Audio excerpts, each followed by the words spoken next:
Hello दोस्तों, स्वागत है आपका अपने यूट्यूब चैनल साइंस फैक्ट पे। आज का अपना टॉपिक है दोस्तों nucleic acid, DNA and RNA. ठीक है दोस्तों, 10th जो अपना चैप्टर है एग्री केमिस्ट्री का वो हम कर रहे हैं, जिसकी है दोस्तों ये 4th वीडियो है। ठीक है, अगर आपने अभी तक पहले वाली जो 3 नहीं देखी है वो दोस्तों जाके देख लेना। नीचे मैं प्लेलिस्ट का या फिर दोस्तों वीडियोज़ का लिंक है वो नीचे मैं दे दूँगा, प्लीज़ जाके उस वीडियो को देख लेना, उन वीडियो को। ठीक है दोस्तों, अब से पहले हमने कार्बोहाइड्रेट पर और प्रोटीन और एंजाइम्स पर वीडियो बना ली है। ये न्यूक्लिक एसिड्स पर दोस्तों आज की वीडियो होने वाली है। तो दोस्तों न्यूक्लिक एसिड क्या होते हैं, सबसे पहले मेनली ये बात आती है। तो दोस्तों जो डीएनए और आरएनए होता है दोस्तों, ठीक है, जो कि एक आनुवंशिक पदार्थ होता है दोस्तों, जो अपनी कोशिका के केंद्रक में पाया जाता है। ठीक है दोस्तों, वो कहलाता है न्यूक्लिक एसिड। और ये है दोस्तों केमिस्ट्री, तो इसके अंदर हम पढ़ेंगे कि जो डीएनए और आरएनए है वो किस तरह से फॉर्म्ड होती हैं, उनकी कैसी मतलब स्ट्रक्चर होती है। ठीक है दोस्तों, वो किस प्रकार से बनती हैं, इस पर आज की ये वीडियो होने वाली है। तो दोस्तों आज का जो सबसे पहले बात आती है ये होते क्या हैं। तो दोस्तों संजीवों की कोशिकाओं के केंद्रक में उपस्थित, ठीक है, सीधी सी बात है, केंद्रक है उसके अंदर उपस्थित होते हैं दोस्तों न्यूक्लिक अम्ल होते हैं। और सबसे पहली बात तो दोस्तों न्यूक्लिक अम्ल ये प्रोटीन होते हैं। ठीक है दोस्तों, न्यूक्लिक अम्ल प्रोटीन में दोस्तों होते हैं और ये प्रोस्थेटिक समूह होते हैं दोस्तों, ठीक है, उनके रूप में वहाँ पे उपस्थित होते हैं।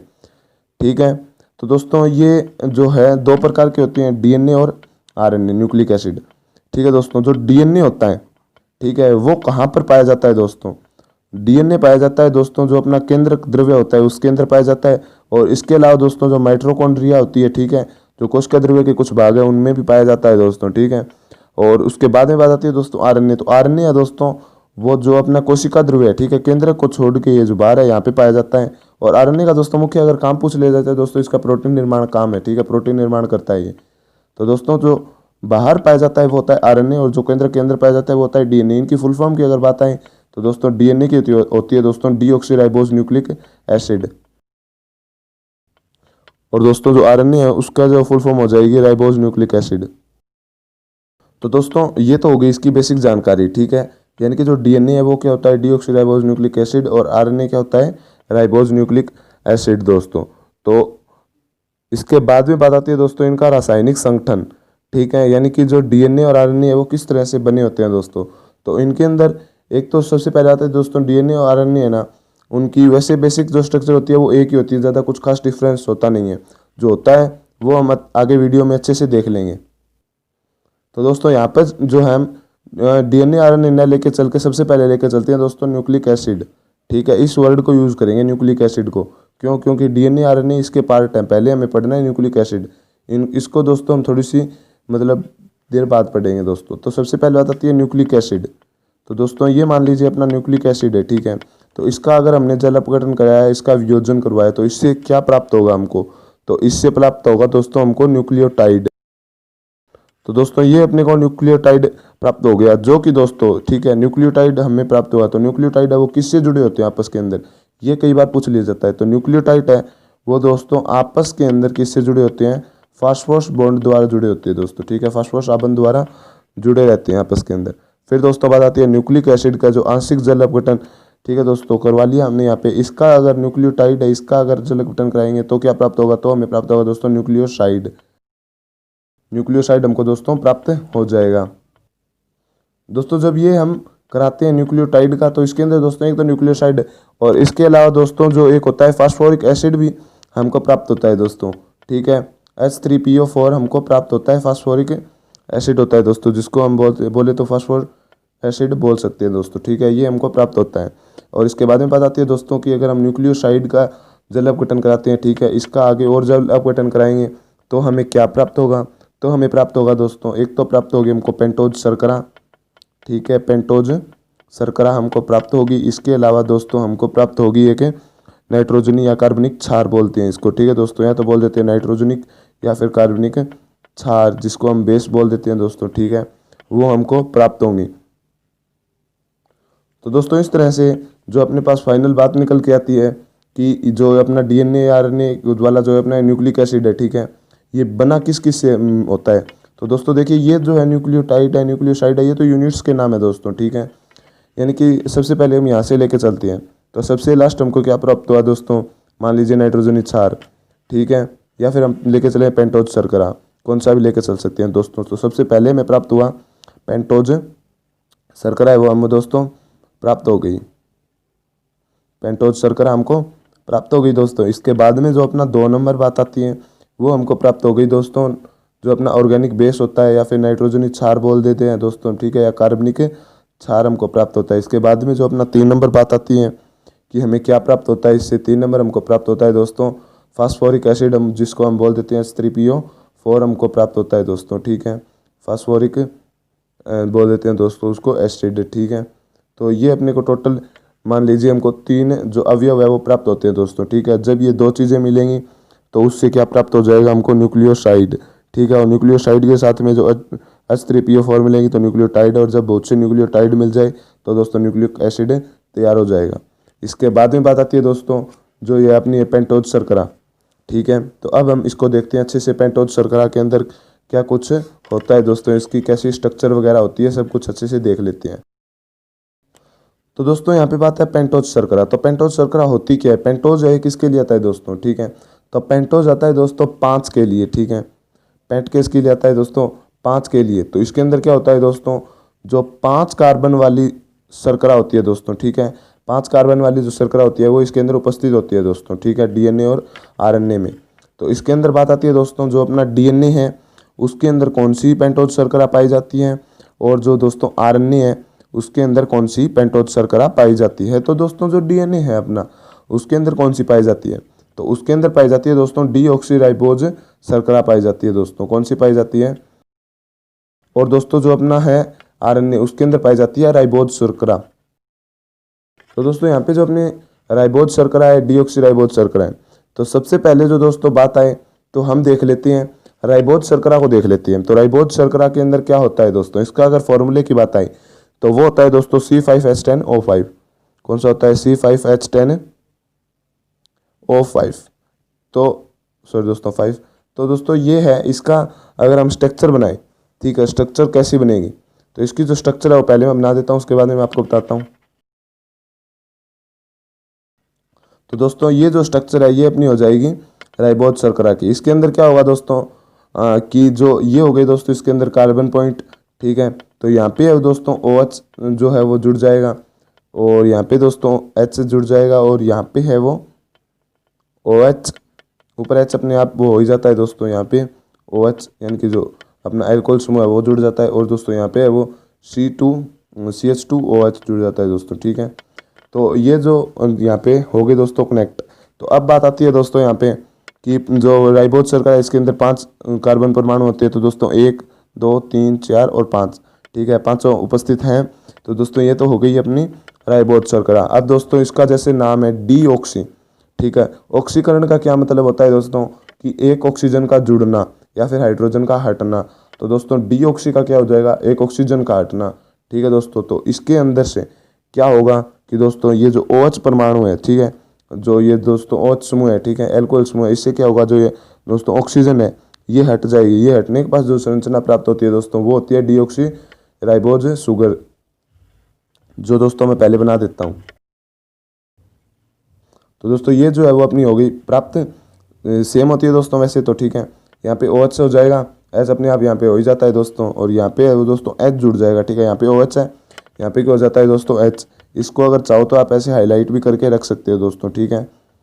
और इसके अलावा दोस्तों जो यहाँ पे है वो OH परमाणु वापस रह ही जाएगा, और यहाँ पे H, और दोस्तों यहाँ पे CH2O, ठीक है। इस तरह से दोस्तों जो ये राइबोज शर्करा है, डीऑक्सी राइबोज शर्करा है, उसकी जो संरचना है वो अच्छे से मैंने आपको समझा दी। इसके बाद में जो अपनी बात आती है दोस्तों वो आती है ऑर्गेनिक बेस, यानी कि कार्बनिक क्षार, नाइट्रोजनी क्षार या फिर कार्बनिक क्षार। तो दोस्तों ये है अपने ऑर्गेनिक बेस। तो ऑर्गेनिक बेस है दोस्तों ये होती हैं 2 प्रकार के अपने पास, ठीक है दोस्तों। एक तो होता है प्यूरिन क्षारक, ठीक है, प्यूरिन बेस या फिर क्षारक एक ही बात है दोस्तों, ठीक है। एक तो हो गया अपना प्यूरिन, एक होता है दोस्तों पिरीमिडीन, ठीक है। तो ये इसका दोस्तों आपको नाम याद रखना है थोड़ा सा, पिरीमिडीन, ठीक है, पिरीमिडीन क्षारक, प्यूरिन क्षारक। तो दोस्तों यहाँ पे जो मैं पहले इनके जो दोस्तों होते हैं प्रकार प्यूरिन, ठीक है, प्यूरिन के कौन से प्रकार होते हैं इसके, एक तो होता है दोस्तों एडेनिन और दूसरा होता है ग्वानिन, ठीक है दोस्तों। एक कौन सा होगा एडेनिन और दूसरा कौन सा होगा ग्वानिन। तो दोस्तों इनको A और G से रिप्रेजेंट हम कर सकते हैं दोस्तों, ठीक है दोस्तों। मैं इसकी आपको एक अच्छी सी ट्रिक बताऊंगा आगे। जिससे ये आपको अच्छे से याद हो जाएगा। इसके बाद में बात आती है पिरिमिडीन। पिरिमिडीन क्षारक के अंदर क्या होता है दोस्तों, इसके अंदर टोटल 3 होते हैं दोस्तों, ठीक है। कौन कौन सी होती हैं दोस्तों, एक तो हो जाता है अपना साइटोसिन, दूसरा होता है तीसरा हो जाता है दोस्तों यूरेसिन। इस तरह से क्या है, ये थाइमिन है सॉरी दोस्तों, ठीक है। तो इसके अंदर क्या होता है, पहला तो हो जाएगा अपना साइटोसिन जिसको हम सी से रिप्रेजेंट करते हैं, फिर दोस्तों थाइमिन जिसको हम टी से रिप्रेजेंट करते हैं, और उसके बाद में दोस्तों यूरेसिन जिसको हम यू से प्रेजेंट करते हैं दोस्तों, ठीक है। तो इसके अंदर अगर मैं आपको बताऊं तो दोस्तों इसके अंदर 2 सीन वर्ड है, ठीक है। सीन यानी कि दोस्तों कोई अपना कोई चित्र मान लीजिए, अब चित्र के अंदर पिरामिड होता है। इसके बाद में दोस्तों बात आती है प्यूरिन। तो दोस्तों इसके अंदर इन और दोस्तों एडेनिन और ग्वानिन, ये आप थोड़ा मतलब ट्रिक टाइप दोस्तों थोड़ा बहुत, अगर आपको कन्फ्यूजन नहीं होगा मतलब, ठीक है। अगर आप थोड़ा ऐसे ट्रिक खुद बना लेते हो तो बहुत ही अच्छा है, वरना ऐसे भी याद रख सकते हो। जैसे पिरामिड है, ठीक है, पिरामिड के अंदर सीन आ जाता है, कौन सा, एक तो साइटोसिन आ जाएगा, एक यूरिसिन आ जाएगा, एक थाइमीन आ जाएगा। इसके अलावा दोस्तों इसके अंदर नीन आ जाते हैं दोनों, ठीक है। प्यूरिन क्षारक के अंदर एक तो हो जाएगा एडेनिन, दूसरा हो जाएगा ग्वानिन। तो दोस्तों अब बात आती है कि ये तो होते हैं कुल ऑर्गेनिक बेस, ठीक है। लेकिन इसके से अंदर दोस्तों जो पहले मैंने आपको पेंटोज शर्करा में बता दिया, वो बता दिया दोस्तों आपको कि जो डीएनए के अंदर डीऑक्सीराइबोज होती है और आरएनए के अंदर राइबोज शुगर होती है। बट यहाँ पे जो है दोस्तों डीएनए के अंदर कौन सी होती है, आरएनए के अंदर कौन सा होता है। तो दोस्तों यहाँ पे सबसे पहले हम बात कर लेते हैं डीएनए, ठीक है। तो ये अपना डीएनए, डीएनए के अंदर दोस्तों प्यूरिन क्षारक में से दोनों के दोनों प्रेजेंट होते हैं दोस्तों, ठीक है। एडेनिन भी होता है और दोस्तों ग्वानिन भी होता है। पिरिमिडिन क्षारक जो है दोस्तों, सॉरी दोस्तों इसके अंदर बाद में बात कर लेते हैं यहाँ पे हम आरएनए की, ठीक है। तो आरएनए के अंदर क्या होता है दोस्तों, ये भी दोनों के दोनों प्रेजेंट होते हैं। अब बात आती है दोस्तों पिरिमिडिन क्षारक की। तो डीएनए के अंदर पिरिमिडिन क्षारक में से है वो दोस्तों कौन सा प्रेजेंट होता है, तो इसके अंदर है वो दोस्तों डीएनए के अंदर सी और टी प्रेजेंट होता है। तो यानी कि दोस्तों सी टी, और इसके बाद बात आती है दोस्तों आरएनए। आरएनए के अंदर कौन सा हो जाएगा दोस्तों, सी और यू। तो दोस्तों यहाँ पे जो बात आती है वो मैं आपको बता दूँ कि दोस्तों जो अपनी है डीएनए, ठीक है, डीएनए के अंदर कौन सा है, सी टी। तो दोस्तों डीएनए है वो अपना, अगर आप पहले से थोड़ा आपका नॉलेज हो तो आपको पता होगा कि डीएनए है वो दोस्तों जो अपने जीव होते हैं दोस्तों, विकसित जीव, उनके अंदर पाया जाता है, सभी के अंदर डीएनए। तो दोस्तों विकसित जो जीव है वो कहाँ पे रहते हैं, सिटी के अंदर, शहर के अंदर रहते हैं। तो दोस्तों डीएनए है वो सिटी, और दोस्तों जो अपना आरएनए है, ठीक है, उसके अंदर कौन सा हो जाएगा, सीयू हो जाएगा। सीयू कौन सा हो जाएगा दोस्तों, यहाँ पे अगर मैं आपको बताऊँ कि दोस्तों सी है, ठीक है, सी दोनों के अंदर सेम रहेगा, और टी की जगह यहाँ पे सिर्फ यू हो जाएगा। यानी कि दोस्तों इसके अंदर साइटोसिन और थाइमिन होता है, इसके अंदर साइटोसिन और यूरेसिन होता है। अगर दोस्तों आप सी टी यू ऐसे याद रख सकते हो तो दोस्तों यहाँ पे क्या होगा, डीएनए के अंदर पहले 2 और आरएनए के अंदर बीच वाला हट जाएगा, लास्ट वाला आ जाएगा दोस्तों यहाँ पे, ठीक है। तो इस तरह से दोस्तों ये अपने हो जाते हैं दोस्तों। अब बात आती है दोस्तों जो अपना ये है दोस्तों, एक तो ए टी, ठीक है दोस्तों, एक होता है जी सी, ठीक है। तो ए टी है वो दोस्तों, वो तो 2 बॉन्ड हाइड्रोजन बॉन्ड द्वारा जुड़ा होता है दोस्तों आपस के अंदर, ठीक है। और इसके अलावा दोस्तों जो अपना होता है दोस्तों जी सी, ये वो 3 हाइड्रोजन बॉन्ड के द्वारा आपस के अंदर दोस्तों जुड़े रहते हैं। तो दोस्तों डीएनए के अंदर फिर ये किस तरह से, ये दोस्तों मैंने जो आपको बताया ये दोस्तों डीएनए के अंदर होता है, क्योंकि दोस्तों जो थाइमिन है वो आरएनए के अंदर उपस्थित होता ही नहीं है। तो दोस्तों ये जो अपने ऑर्गेनिक बेस है वो लगभग हो गई है दोस्तों। इसके बाद में जो बात आती है वो आती है दोस्तों फास्फोरिक अम्ल, ठीक है दोस्तों। जो अपना 3 नंबर जो अपना पार्ट था वो कौन सा था दोस्तों, फास्फोरिक अम्ल, फास्फोरिक अम्ल है, ठीक है दोस्तों। इसके अंदर क्या होता है, H3PO4 होता है दोस्तों। तो इसकी अगर हम स्ट्रक्चर की बात करें तो दोस्तों फास्फोरस है वो सबके मिड के अंदर उपस्थित होता है। इसके बाद दोस्तों ऑक्सीजन परमाणु और इसके साथ H जुड़ा होता है, ऑक्सीजन परमाणु H जुड़ा होता है, यानी कि दोस्तों OH, ठीक है। उसके बाद में दोस्तों ऊपर एक ऑक्सीजन जुड़ी होती है और उनसे दोस्तों एक और OH होता है दोस्तों। तो इसको अगर हम सीधी सी बात करें तो दोस्तों फास्फोरस के है दोस्तों 3 संयोजकताएं जो पूरी है वो तो कर देता है, जो होता है दोस्तों अपना एल्कोहल समूह है, और दोस्तों एक जो है वो ऑक्सीजन इससे जुड़ी होती है दोस्तों। तो ये होता है फास्फोरिक अम्ल H3PO4। तो इसके बाद में जो अपनी बात आती है दोस्तों, तो ये तो हो गई, तो अपनी बात है कि इसके जो घटक होते हैं दोस्तों, ठीक है, न्यूक्लिक अम्ल के, वो सारे अपनी पूरी हो गई। इसके बाद में जो अपनी बात आती है वो आती है दोस्तों न्यूक्लियोसाइड का निर्माण। सबसे पहले किसका निर्माण होगा दोस्तों, न्यूक्लियोसाइड का। क्योंकि दोस्तों अपने चैनल पे रोज शाम 6 बजे है दोस्तों एग्री क्विज, यानी कि दोस्तों जो इंपॉर्टेंट क्वेश्चन है वो मैं एग्रीकल्चर के आपको रोज अवेलेबल करवाता हूँ। अगर आपको केमिस्ट्री और दोस्तों जो अपनी बायोलॉजी है उसके भी चाहिए तो दोस्तों कमेंट कर देना नीचे, ठीक है। उस पर भी मैं रेगुलर वीडियोस देनी शुरू कर दूंगा दोस्तों, ठीक है। तो यहाँ पे जो दोस्तों हमने न्यूक्लियोसाइड का निर्माण है वो हम पढ़ लेते हैं। तो दोस्तों इसके अंदर क्या है कि दोस्तों जो पेंटोज शर्करा है, ठीक है। उसकी जो स्ट्रक्चर है वो कैसी थी दोस्तों, यहाँ पे ऑक्सीजन थी और फिर इस तरह से उसकी कुछ स्ट्रक्चर थी दोस्तों, ठीक है। तो ठीक है दोस्त, ज़्यादा कलाकार आदमी हुई नहीं तो इसलिए जैसा बना है वैसा ठीक है, ठीक है। तो इसके अंदर क्या होता है, तो ये अपना C1 एटम है, ठीक है। तो इसके अंदर क्या होता है दोस्तों, यहाँ पे जो है वो ऑर्गेनिक बेस जुड़ा होता है दोस्तों, ठीक है। यहाँ पे क्या जुड़ा होता है, ऑर्गेनिक बेस जुड़ा होता है दोस्तों, ठीक है। चाहे दोस्तों DNA हो या RNA हो, C1 के साथ में क्या जुड़ा होता है, एक ऑर्गेनिक बेस जुड़ा होता है। और इसके जुड़ने के बाद है वो दोस्तों न्यूक्लियोसाइड का तो वैसे निर्माण हो जाता है। तो दोस्तों यहाँ पे जो हमने वर्ड यूज़ किया है वो कौन सा किया है, ऑर्गेनिक बेस, यानी कि दोस्तों कार्बनिक क्षारक। पर जैसे दोस्तों हमने इससे पहले पढ़ा है कि दोस्तों ये दो प्रकार का होता है, प्यूरिन और पिरिमिडिन। तो दोस्तों जो ऑर्गेनिक बेस है, ठीक है, ये तो अपना C1 कार्बन। तो इसको मैं आपको बताऊं तो दोस्तों यहाँ पे तो हम लेके चलते हैं दोस्तों कौन सा, प्यूरिन क्षारक, और यहाँ पे लेके चलते हैं पिरिमिडिन। तो यहाँ पे दोस्तों C1 से है वो अपना पिरिमिडिन जो क्षारक है दोस्तों, ठीक है। सबसे पहले वो प्यूरिन देख लेते हैं, सॉरी दोस्तों। तो प्यूरिन के अंदर क्या होता है कि दोस्तों यहाँ पे जो है वो उसका N1 एटम जुड़ा होता है, ठीक है। इसका जो N1 एटम है, क्योंकि नाइट्रोजन क्षार है तो इसका जो N1 एटम है वो C1 एटम से जुड़ा होता है प्यूरिन क्षारक के अंदर दोस्तों, ठीक है। सॉरी दोस्तों, पिरिमिडिन क्षारक के अंदर होता है ये, ठीक है। पिरिमिडिन क्षारक में N1, और दोस्तों जो अपना होता है प्यूरिन क्षारक है उसके अंदर क्या होता है दोस्तों, जो N9 है, ठीक है। N9 एटम है वो C1 के साथ जुड़ा होता है और पिरिमिडिन में C फर्स्ट दोस्तों, ठीक है। तो जो दोस्तों अपना पिरामिड है, पिरामिड का जो दोस्तों नाइट्रोजन का 1 नंबर जो है दोस्तों परमाणु, वो C फर्स्ट के साथ जुड़ा होता है। तो दोस्तों यहाँ पे मैं आपको अगर एक बात बताऊँ तो दोस्तों अपनी कोई सीन है, कोई अपना चित्र है, उसके अंदर क्या होगा कि दोस्तों कोई लाइन है वो हम सीधी रखते हैं बिल्कुल, ठीक है। तो इस तरह से क्या होगा, 1 1 1 1, तो दोस्तों C1 CN1 के साथ। तो पिरिमिडिन के अंदर क्या होगा, C1 N1 के साथ दोस्तों। इसके बाद में आती है प्यूरिन, प्यूरिन के अंदर क्या होगा, N9 होगा। ये आपको याद रखना पड़ेगा दोस्तों, ठीक है।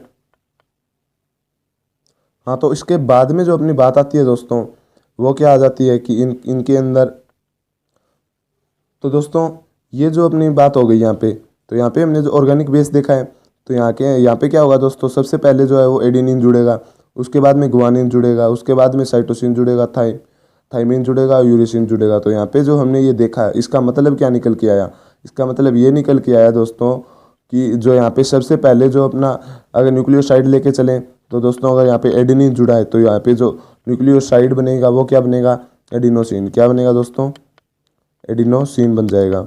एडिनोसिन बन गया दोस्तों, यहाँ पे एडिनोसिन जो अपना न्यूक्लियोसाइड है वो बन गया। तो दोस्तों यहाँ पे एडिनोसिन है वो कौन से का है, प्यूरिन का है।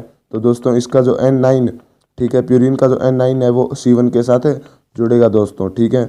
इसी तरह दोस्तों ये तो हो गया 1 नंबर। इसके बाद 2 नंबर है वो कौन सा है दोस्तों, गुआनिन है, ठीक है। तो गुआनिन के अंदर क्या होगा दोस्तों कि इसका भी N9 जुड़ेगा, और दोस्तों जो यहाँ पे वो बनेगा वो क्या बन जाएगा, गुआनोसिन, ठीक है। कौन सा बन जाएगा, गुआनोसिन। इसके बाद में बात आती है दोस्तों अपना, हम कौन सा देख रहे हैं यहाँ पे दोस्तों, सबसे पहले DNA के लिए देख रहे हैं, ठीक है। DNA के लिए देख रहे हैं, तो इसके अंदर DNA वो विकसित है, तो विकसित कौन सा होता है, सिटी, ठीक है दोस्तों। ऐसे चल रहे हैं, वैसे विकसित तो आजकल गाँव भी बहुत अच्छे होते हैं दोस्तों, ठीक है। तो यहाँ पे 3 नंबर कौन सा हो जाएगा, सिटी के अंदर सी कौन सा होता है, साइटोसिन। तो यहाँ पे जो बनेगा वो कौन सा बन जाएगा, साइटिडीन, ठीक है। क्या बनेगा, साइटिडीन बन जाएगा दोस्तों, ठीक है। तो साइटिडीन जो अपना ये बना है, इसके अंदर क्या होगा दोस्तों, ये कौन से का, पिरिमिडिन का है। पिरिमिडिन के पिरामिड के अंदर क्या है दोस्तों, पिरामिड मान लीजिए हम चित्र के अंदर पिरामिड है, तो चित्र के अंदर दोस्तों 11 ले लीजिए, ठीक है। यानी कि उसके फ्रेम के अंदर 2 समान होते तो 11, ठीक है। तो 1 1, तो इसका N1 जुड़ा होता है। इसी तरह दोस्तों 4 नंबर टी कौन सा है दोस्तों, थाइमिन। तो यहाँ पे कौन सा हो जाएगा दोस्तों, थाइमिडीन, ठीक है। तो ये तो हो गया दोस्तों DNA के लिए। जब बात आई दोस्तों RNA की, तो RNA के अंदर और तो बाकी सेम रहेगा दोस्तों, ठीक है, सब कुछ सेम रहेगा। इसके अंदर सिर्फ चेंज क्या हुआ दोस्तों, यहाँ पे जो T था, T की जगह क्या हो जाएगा, यू हो जाएगा दोस्तों। यू होते ही क्या हो जाएगा, यूरिडीन, ठीक है। यहाँ पे क्या हो गया, यूरिडीन। इसके अलावा दोस्तों ये जो है ये इसके सेम रहेंगे, यहाँ पे यूरिडीन हो जाएगा 4 नंबर। तो दोस्तों इस तरह से जो है वो अपनी न्यूक्लियोसाइड है वो क्या हो जाती हैं, तैयार हो जाती हैं। इसके बाद में दोस्तों न्यूक्लियोसाइड से बात आती है, न्यूक्लियोटाइड का निर्माण किस तरह से होता है दोस्तों। तो अब हम क्या देखेंगे दोस्तों, न्यूक्लियोटाइड। अगर दोस्तों आप थोड़ा बोर है और हो रहे हो दोस्तों, क्योंकि वीडियो थोड़ी लंबी चल रही है, तो दोस्तों आप वीडियो को थोड़ा पॉज करके अच्छे से पानी पानी पी के दोबारा शुरू कर सकते हो दोस्तों, ठीक है। और अगर दोस्तों आपको मेरे समझाने का तरीका अच्छा लग रहा हो दोस्तों, ठीक है, तो प्लीज़ यार वीडियो को ना लाइक कर देना, ठीक है। और लाइक करने के साथ साथ नीचे कमेंट भी कर देना दोस्तों, एक अच्छा सा, पढ़कर अच्छा लगता है दोस्तों, ठीक है। आपके लिए थोड़ी मेहनत कर रहा हूँ, तो ऐसा तो आप कर ही सकते हो, ठीक है। अगर आप यहाँ तक देख रहे हो तो इसका मतलब आपको अच्छा तो लग रहा है। अच्छा लग रहा है तो लाइक तो कर ही देना। तो दोस्तों यहाँ पे बात आती है जो अपना न्यूक्लियोटाइड का निर्माण, ठीक है। तो न्यूक्लियोटाइड है वो दोस्तों न्यूक्लियोसाइड के साथ, ठीक है दोस्तों। जब न्यूक्लियोसाइड है वो हमने देख लिया किस तरह से बनता है, उसके साथ में दोस्तों जब H3, ठीक है दोस्तों, H3PO4 का एक अणु जुड़ता है तब किसका निर्माण होता है दोस्तों, न्यूक्लियोटाइड का निर्माण होता है, ठीक है। तो अब देखते हैं दोस्तों ये किस तरह से जुड़ता है। तो दोस्तों डीएनए में जो शर्करा होती है उसका जो C3 है या फिर C5 कार्बन है उसके साथ में, और इसके अलावा दोस्तों जो आरएनए है, ठीक है, मैं आपको बताऊं कि दोस्तों जो अपना डीएनए है, ठीक है, डीएनए का या तो फिर जो कार्बन नंबर 3 है यानी कि C3 या फिर कार्बन नंबर 5 है यानी कि C5 के साथ जुड़ेगा। आरएनए के अंदर अगर बात आए दोस्तों, ठीक है, तो इसके अंदर या तो C2 के साथ जुड़ेगा या फिर C किसके साथ जुड़ेगा दोस्तों, 3 के साथ या फिर C5 के साथ जुड़ जाएगा दोस्तों। नॉर्मली C5 के साथ ये कनेक्ट अच्छे से हो जाता है, अच्छे से जुड़ जाता है। तो यहाँ पे दोस्तों इसकी स्ट्रक्चर सबसे पहले हम देख लेते हैं डीएनए के लिए, ठीक है। तो डीएनए के लिए किस तरह से जुड़ता है, तो उसके लिए मैं सबसे पहले जो इसकी संरचना है वो बना देता हूँ दोस्तों अच्छे से, फिर आपको मैं अच्छे से एक्सप्लेन करके बता दूंगा। तो दोस्तों ये जो है अपनी हो जाती है दोस्तों डीएनए के अंदर जो न्यूक्लियोटाइड पाया जाता है, ठीक है, उसकी स्ट्रक्चर दोस्तों, ठीक है। तो इसके अंदर क्या होगा कि दोस्तों सबसे पहले हमने देखा था कि ये पेंटोज शर्करा है, इसके साथ में ऑर्गेनिक बेस जुड़ गया दोस्तों, ठीक है। ऑर्गेनिक बेस जैसे ही जुड़ेगा इसके साथ है तो क्या होगा दोस्तों, अपना न्यूक्लियोसाइड बन जाएगा। और जब न्यूक्लियोसाइड के अंदर है जब अपना जुड़ेगा दोस्तों H3PO4 तो क्या निर्माण हो जाएगा न्यूक्लियोटाइड का।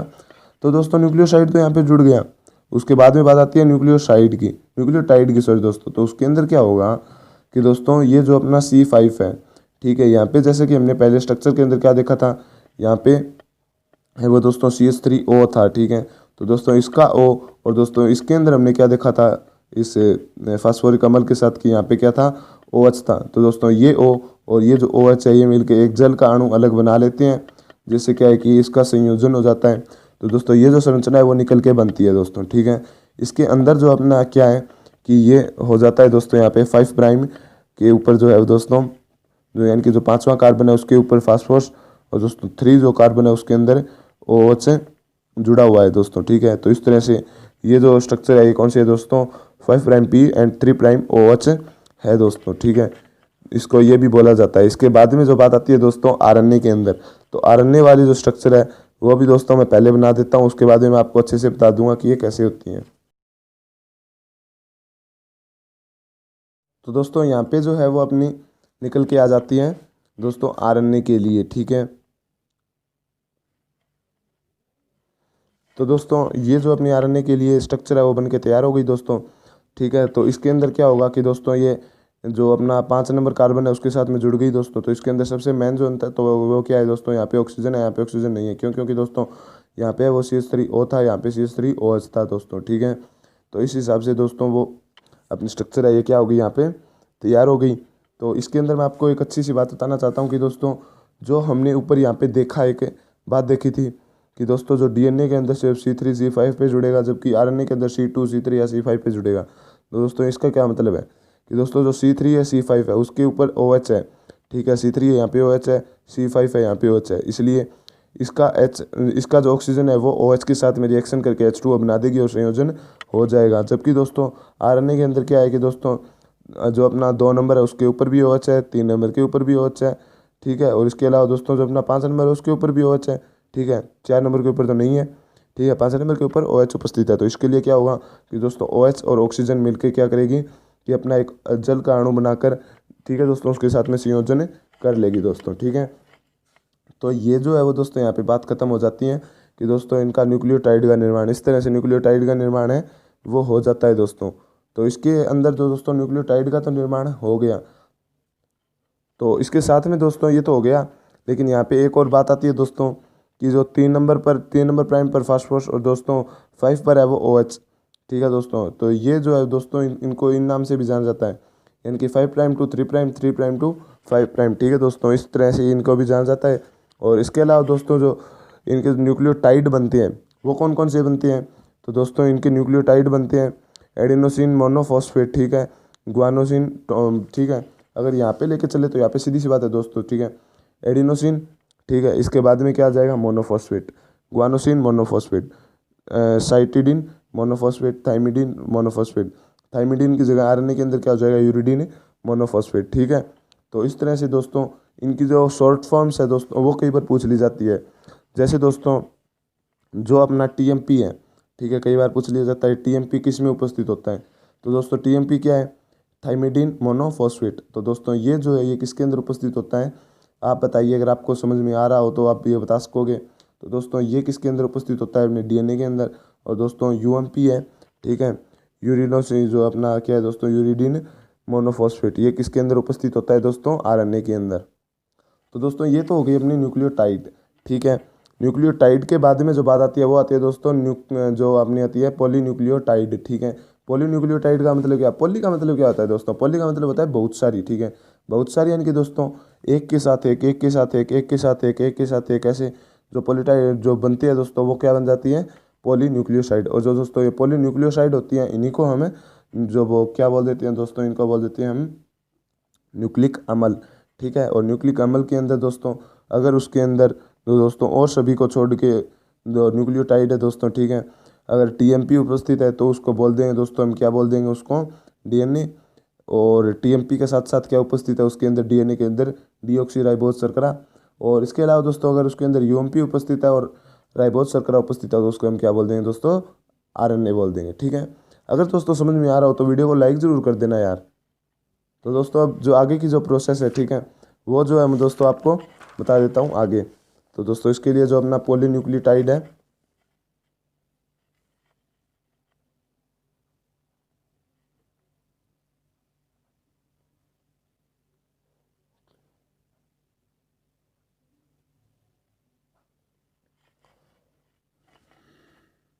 तो दोस्तों यहाँ पे जो एक छोटा सा क्वेश्चन उठता है जो कि दोस्तों जेट के अंदर भी कई बार पूछ लिया जाता है। जेट से बात आई दोस्तों याद कि अगर आप जेट की तैयारी करोगे दोस्तों 12th के बाद, तो दोस्तों अपने चैनल पे बहुत सा कंटेंट अवेलेबल है। जैसे कि दोस्तों जो जेट 2004 से लेकर जेट 2019 तक के जितने भी पेपर हैं वो सारे अपने पास अवेलेबल है दोस्तों, ठीक है। अपनी पीडीएफ भी मैं उनको आपको अवेलेबल करवा दूंगा, ठीक है। उससे पहले दोस्तों मैंने उनको सॉल्व करवाया है, वो आप ज़रूर देख लेना दोस्तों, ठीक है। अगर वो आप देख लोगे तो आपको अच्छे से नॉलेज हो जाएगी किस तरह से जेट के अंदर क्वेश्चन पूछे जाते हैं। इसके अलावा दोस्तों और भी बहुत से मतलब कंटेंट अवेलेबल है, अगर आप अपने चैनल पे जाके देखोगे प्लेलिस्ट वगैरह में तो आपको बहुत कुछ देखने को मिल जाएगा। और इसके अलावा और भी नई नई वीडियोस मैं आपके लिए अपलोड करता रहूँगा। तो दोस्तों यहाँ पे जेट के अंदर अगर क्वेश्चन पूछने की बात आए तो दोस्तों ये पूछ सकता है कि जो न्यूक्लियोटाइड है वो आपस के अंदर कौन से बंध द्वारा जुड़कर पॉलीन्यूक्लियोटाइड का निर्माण करते हैं। तो दोस्तों वो कौन से करते हैं दोस्तों, फास्फोडाइएस्टर बंध द्वारा। किससे करते हैं दोस्तों, फास्फोडाइएस्टर बंध द्वारा आपस के अंदर दोस्तों है वो जुड़े होते हैं। तो दोस्तों अगर इसकी जो संरचना है उसकी अगर बात आए तो वो मैं आपको अगर बताऊं तो दोस्तों इसके मैं पहले जो है वो दोस्तों बना देता हूं उसकी जो संरचना है वो अच्छे से, उसके बाद में है वो आपको अच्छे से समझ में आ जाएगी दोस्तों।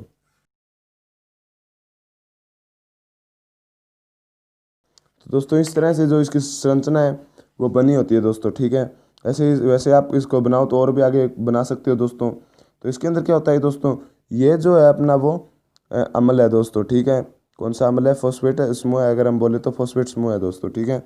और ये जो है वो दोस्तों अपनी शर्करा है, ठीक है। यहाँ पे जो है वो दोस्तों अपना बेस से जुड़ा होता है दोस्तों, ठीक है।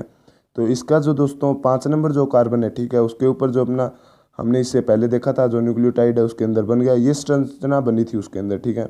और यहाँ पे OH था। तो यहाँ पे OH के अंदर क्या हुआ दोस्तों, जो ये जो संरचना है, ठीक है, इसके ऊपर यहाँ पे क्या था, एक और OH था, ठीक है। उस OH का क्या हुआ, इसका जो है वो दोस्तों H2O निकल जाएगा और यहाँ पे ये जुड़कर क्या बन जाएगा, ऐसे आगे से आगे, आगे से आगे श्रृंखला चलती जाएगी दोस्तों। तो इससे क्या होगा कि जो अपना पॉलीन्यूक्लियोटाइड है उसका निर्माण हो जाएगा दोस्तों। इसकी जो एक सरलतम अगर इसकी संरचना बोले तो वो इस तरह से हो सकती है दोस्तों कि ये जो अपना फॉस्फेट समूह है तो हम इसको दर्शा सकते हैं P से, कि यहाँ पे फॉस्फेट समूह है। इसके बाद में दोस्तों ये क्या है, शर्करा। तो इससे क्या हो गई, ये शर्करा हो गई दोस्तों, जिसको हम अगर S से यानी कि शुगर दर्शा देते हैं। यहाँ पे दोस्तों है वो कार्बनिक क्षार जुड़े होते हैं यानी कि बेस भी दर्शा सकते हैं दोस्तों, ठीक है। और उसके बाद में दोस्तों यहाँ पे वापस फास्फोरस यानी कि जो फास्फेट समूह है वो जुड़ गया। इसके बाद में यहाँ पे वापस शर्करा जुड़ गई, यहाँ पे जो है वो बेस जुड़ गया, ठीक है। इस तरह से चलती रहती है। यहाँ पे दोस्तों अगर आप नाम लिख दोगे, फॉस्फेट समूह है, शर्करा, ठीक है, कार्बनिक क्षार, इस तरह से अगर ये पूछ लिया जाए तो ये ऐसे लिखोगे तो आपके नंबर नहीं कटेंगे दोस्तों इसके अंदर। तो इस तरह से दोस्तों जो ये अपनी मान लीजिए ये अपनी संरचना है, ठीक है, और ये अपनी दूसरी संरचना है न्यूक्लियोटाइड की। तो दोस्तों ये जो न्यूक्लियोटाइड है ये जिस बंध द्वारा जुड़े होते हैं इसे बोलते हैं डाई, जो मैंने आपको पहले बताया था दोस्तों, फॉस्फोडाइएस्टर बंध। तो दोस्तों ये जो संरचना बनती है इससे, इसको क्या बोलते हैं, इसको दोस्तों बोल दिया जाता है प्राथमिक संरचना। ठीक है, न्यूक्लिक अम्ल की प्राथमिक संरचना बोल दिया जाता है दोस्तों इसको।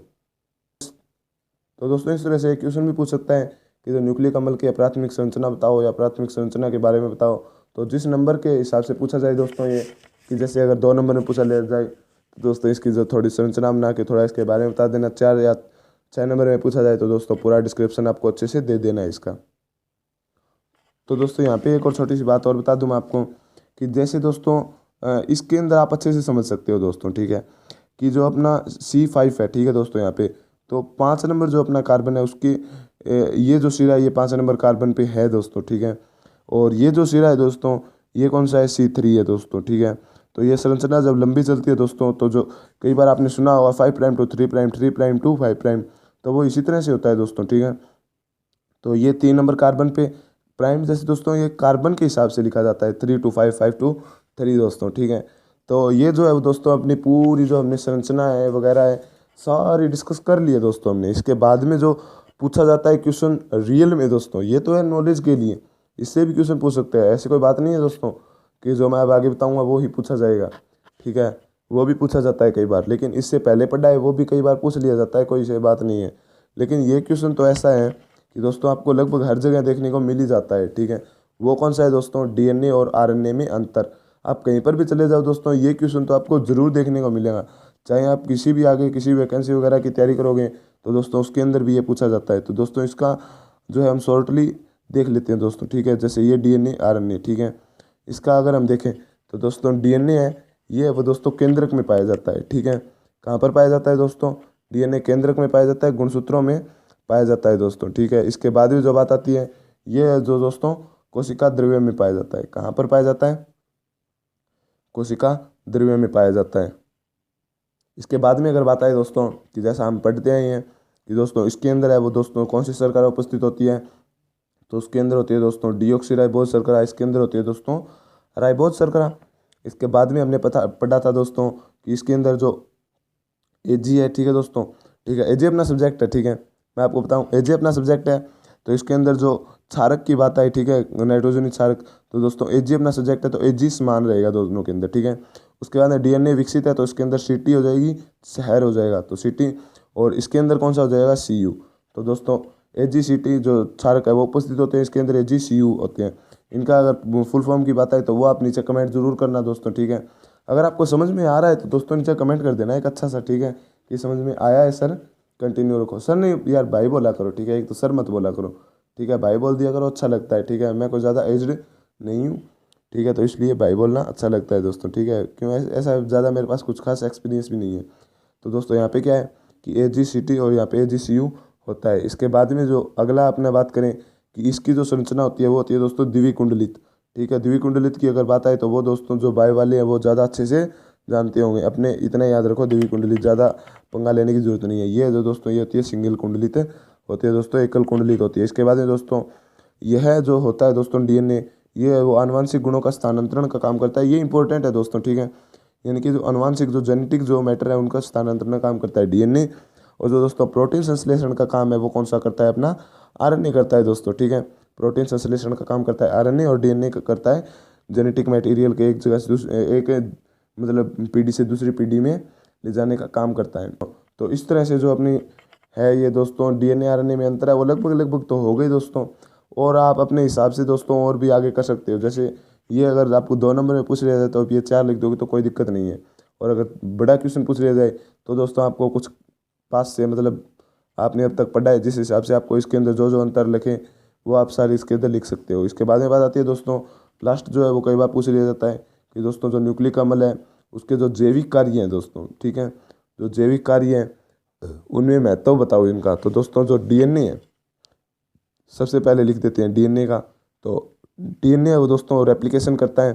ठीक है, तो रेप्लिकेशन करता है। उसके बाद में दोस्तों ये जो है वो दोस्तों अनुलेखन द्वारा, ठीक है, किसके द्वारा, अनुलेखन के द्वारा, यानी कि दोस्तों इसको बोलते हैं ट्रांसक्रिप्शन। ठीक है, ट्रांसक्रिप्शन के द्वारा ये क्या बनाता है, mRNA का निर्माण कर लेता है दोस्तों। ठीक है, mRNA का निर्माण कर लिया। और mRNA से दोस्तों होता है यहाँ पे अनुवादन। अनुवादन क्या होता है दोस्तों? जो होता है दोस्तों ट्रांसलेशन, ठीक है। उसके द्वारा क्या निर्माण हो जाता है दोस्तों? प्रोटीन का निर्माण हो जाता है दोस्तों, ठीक है। तो प्रोटीन के निर्माण में ये जो न्यूक्लिक अम्ल है वो एक मुख्य भूमिका निभाते हैं दोस्तों, ठीक है। तो इस तरह से दोस्तों जो आज की वीडियो है ये हो गई यहाँ पे ख़त्म। आज का जो टॉपिक है वो हो गया दोस्तों क्लियर। अगर दोस्तों आपको पसंद आया हो तो यार प्लीज़ एक कमेंट तो कर ही देना, ठीक है। और लाइक भी कर देना दोस्तों। अच्छी लगी हो वीडियो तो अपने दोस्तों के साथ एक अच्छे से व्हाट्सएप ग्रुप में ज़रूर शेयर कर देना अगर आपके पास है तो दोस्तों। फेसबुक पे अगर आप शेयर करना चाहो तो वहाँ पे भी कर सकते हो, मतलब जहाँ पे आप चाहो वहाँ पे शेयर कर सकते हो दोस्तों, अच्छा लगता है, ठीक है। तो वीडियो देखने के लिए थैंक यू वेरी मच। जय हिंद, जय Bharat. Thank you very much.